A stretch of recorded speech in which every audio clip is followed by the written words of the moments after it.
अस्सलाम वालेकुम। जैसे ही मैंने आपको बताई थी कि मेरा नेक्स्ट व्लॉग होने वाला है ताजबाग का, तो हम चले गए थे ताजबाग। जब हम छोटे हुआ करते थे तो सबसे ज़्यादा एक्साइटमेंट यही होती थी कि मेला कब आएगा, ताजबाग का उर्स कब आएगा।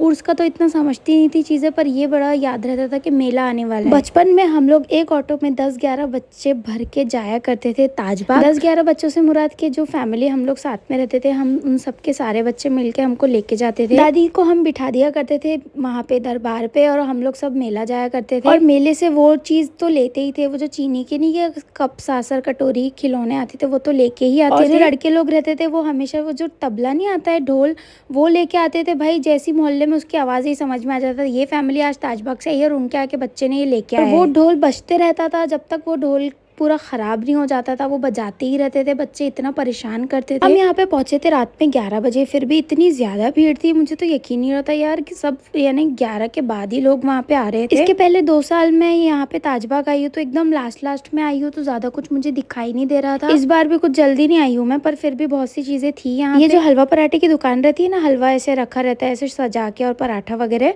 तो मैं उसे देख के ना बहुत ज्यादा सोचती थी, छी यार मक्खी बैठती है, कैसा लगता होगा। और मुझे ये सब हलवा वगैरह कुछ ज्यादा पसंद नहीं है, पर एक बार मैंने इसे खाई, भाई मैं तो फैन ही हो गई। मैं बोली यार ये तो कितना मजे का, इतना मजेदार लगता है ना हलवा पराठा। बहुत ज्यादा ट्रैफिक था, कैसे तो भी हम गाड़ी पार्क करके आ गए थे अंदर, और यहाँ पे बाप रे इतनी ज्यादा भीड़ थी। फिर हमें दिखा वहाँ का सबसे ट्रेंडिंग झूला, जो नहीं के ऐसे ही गोल गोल घूमते हैं। मैं जाने वाली थी पर इसके पापा बोले नहीं मत जाओ। अम्मी मेला आते हैं तो जो सबसे बड़े वाला झूला होता है ना, वही झूलने जाते हैं, तो अम्मी वही सर्च करते हुए वहाँ जा रहे थे। अम्मी को ये झूले में बैठने बिल्कुल भी डर नहीं लगता है भाई, इनको तुम बोलेंगे 10 बार भी बैठो वो बैठ जाएगी। वो जब ऊपर जाता है ना तभी मेरी इतनी ज्यादा फट जाती है भाई, मैं नहीं बैठ सकती वो झूले पे, बाकी सब झूले पे बैठ सकती हूँ। अम्मी के झूला झूले तक मैंने भी 2-3 झूले झूल ली थी, और ये झूले में जो भी जाता है तो आधा या आधे से ज्यादा घंटा लगता ही है, एक तो जाने में और फिर उतरने में बहुत टाइम लग जाता है। अम्मी इनमें से एक डब्बे में बैठे हैं, वो इनको दिख रहे थे, कैब भाई को दिख रहे थे, पर मुझे दिखाई नहीं दे रहे थे। यहाँ पे कैब भाई अली को लेके खड़े थे। बच्चे इतनी प्यारी प्यारी चूड़ियां लेके खड़ा था ना, बट मुझे टाइम नहीं मिला लेने। ऐसे गन लेके खड़े थे मेरे पति, इतने प्यारे दिख रहे थे, ऐसा लग रहा था यार कोई फिल्म के हीरो है भाई, एकदम मस्त बढ़िया सा कुर्ता पैजामा